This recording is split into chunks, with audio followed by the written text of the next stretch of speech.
what advice would you give to students now entering into graduate and undergraduate programs for jobs in real estate? What advice? Well, one is you are going to have to use email.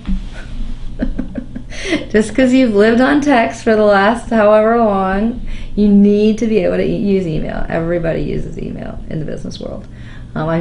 It's funny because I fight with my students all the time because I was like, they don't want to read them and they don't want to answer them, and it's like, you really need to be able to communicate via email. You also need to realize that, if you want to be successful, if you really want to do really well, it's a lot of work. It doesn't come easy. And I think a lot of students right now, and I don't know why, I don't know what in the cultures created it, but a lot of them think that, I can just go out and, I'm just going to get this $75,000 job and I'm going to get to read the newspaper and they're going to pay me to read the newspaper. There just doesn't seem, and that's not everywhere and that's not everything, but there just doesn't seem necessarily to be see that understanding.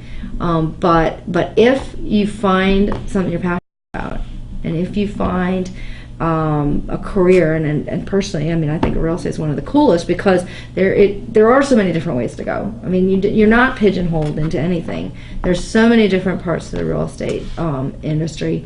It's always changing and it's always exciting. That if you can get into something that you're excited about, you won't even notice the time going, like I don't, and you'll really enjoy it, and you'll love your career.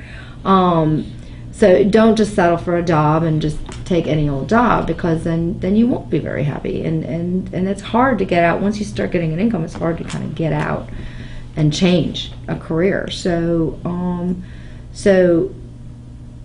if you have an interest in real estate, I strongly encourage you keep looking at it, because it is a really, really fun industry, and I absolutely loved it, and again, I wouldn't change it. And I try to suggest to my students that when they are taking the courses, to take the projects, like when I tell them to go interview someone you might want to work with. Oh, absolutely. Choose a mentor you might want to work with. Try to make those connections in the industry-related conferences and different things. I tell my students, you don't realize this, but as a student, you have a green card. You have a green card, it gets you in all sorts of doors. As soon as you graduate, your green card's pulled. You're not as welcome when you're looking for a job as when you're an active student studying these people. I don't know what it is, I don't know why. There are the odd people out there that'll be, oh yeah, no, it doesn't matter, come, I'll help you no matter what. But if you say you're a student and you're helping somebody for their class, people have all the time in the world. So that's the time to really think about building. To build your networks while you're in school. So that's why I'm excited, because I'm going to have 4 years for these kids to be building their networks as they come out, if they literally start as freshmen. Students in this particular graduate program may have different varying lengths of time because they're taking it online. They can choose if they need to take off and take one course instead of two. So it can be extensive. But I know I have helped students in my own classes get jobs and suggested where they can go. So you're right, they should. I think that's a great way to end. While they're in the program, right, look for their next job. Build your network while you're there. And again, your professors have lots of contacts. The guest speakers have lots of contacts. Go up to the guest speaker. Well, in this case, I guess you could email them. After you've seen them, to have more, right? But if you're not in person, let's say you're doing distance learning, you still have the guest speakers, right? You're still showing them. Go ahead, give them an email. That's a soft call. Soft calls are so much easier than hard calls. And if you write in the soft call, the soft email, I heard you in class. I was just really excited about what you're talking about. Can we go have coffee? I'm going to be in your town, etc. And it's just but it opens the door. And then once you get, again, the scary thing about technology is people are getting just so addicted to it, and nobody wants to pick up the phone. Nobody wants to, they just want to text, really quick text. They don't want to talk. They don't want to have a long conversation. And that's a bad thing, because real estate is a very it's social, a relationship building career. And you can't be we sitting in your office all the time. Right. You've got to be out We do have in the conferences through NAR. We have an office here. We have an office in Washington. We have the national conference, which is all over the country. Oh, that's right. And we are combined with other organizations like FIAPSI, and we try to do things with areas so that we are connected. So take the advantage, you would say, and go go up to someone and meet them and shake their hand and break away from technology. And it is scary, but it is a very, very important skill set to hone in on and be able to go to a reception and just start talking to somebody. And you don't have to talk about, deep things, just show an interest in the person, and a conversation will develop. And then you never know where it goes from there. We met in an airport, right? Yes, we met, and we literally were waiting for a plane. And since then, I felt like you mentored me. You've always been positive.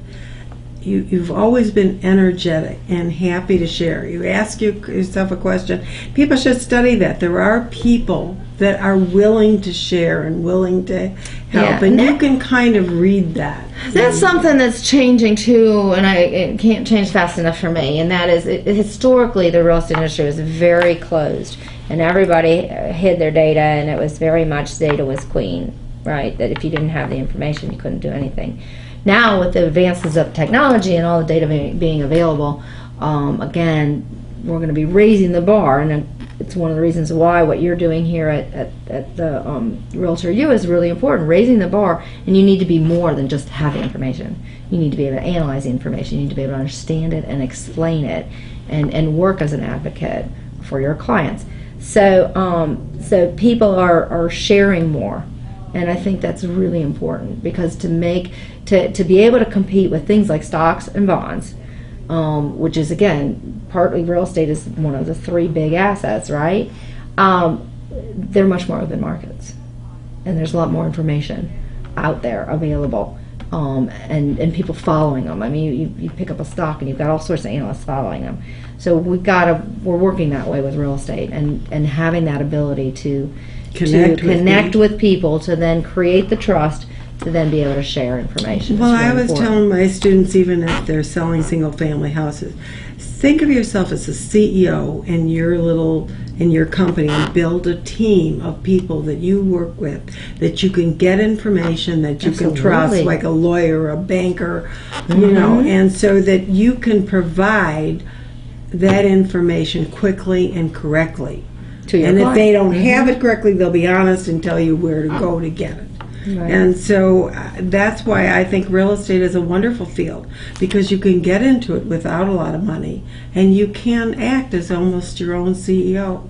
Right, well, that's what it is. It's your own little business. I mean, if you talk about if you own a piece of real estate, say you're an investor and you own a piece of real estate, that's a little business. I mean, it truly is. You got income coming in, and you've got expenses going out, and you've got to be able to manage that and market it. And you're able to grow if you act smart and if you love it. Absolutely. You can grow. Well, this has been a wonderful interview. Thank you. Thank you for coming to Chicago. And you're welcome. It's a little cold out there. It's going to be worse tomorrow, but thank you. This has been a great interview. I think my students will really be interested. Good. Thank you. Thank you.